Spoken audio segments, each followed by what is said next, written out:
Bible మిషనులో పుట్టి పెరిగి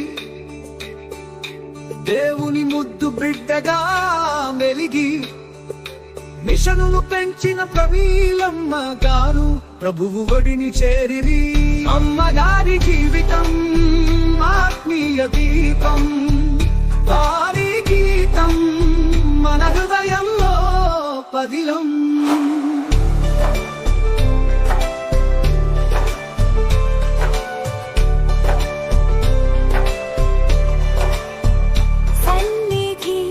కీర్తనలు మిషను వెలిగింపు, కన్వెన్షన్ కీర్తనలు పిల్లల వాక్య మాటలు, ఆనంద ఆటలు అన్నీ అందరికీ నేర్పిన ప్రమీలమ్మ గారు ప్రభువు ఒడిని చేరిరి.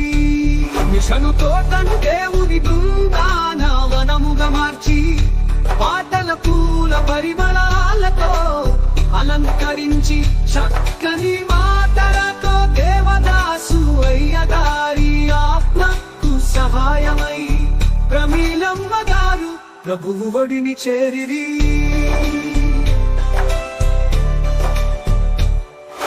కష్టమైన రాగాలను అవలీలగా పాడి సభల సమయానికి కీర్తనలు అందించి సభలన్నీ సంతోషకరంగా మార్చిన ప్రమీలమ్మ గారు ప్రభువు ఒడిని చేరిరి.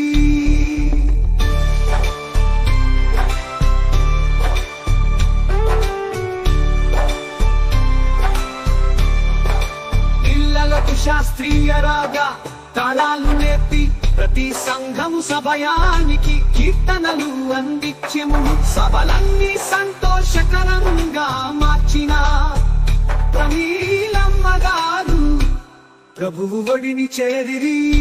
పిల్లలకు శాస్త్రీయ రాగా తాళాలు నేర్పి ప్రతి సంఘము సభలలో పాడగలిగే పాండిత్యమును సమయానికి బైబిలు వచనమునందించిన అందరికి మార్గము చూపి నడిచిన ప్రమీలమ్మ గారు ప్రభువు ఒడిని చేరిరి. అమ్మగారి సేవలు ఎప్పటికీ మరిచిపోలేని ఆత్మీయ బీజమై నిలిచి ఉంటాయి. ప్రభు రాజ్యంలో వారి మహిమను చూస్తాము. హల్లెలూయా హల్లెలూయా ఆమేన్ మరణాత.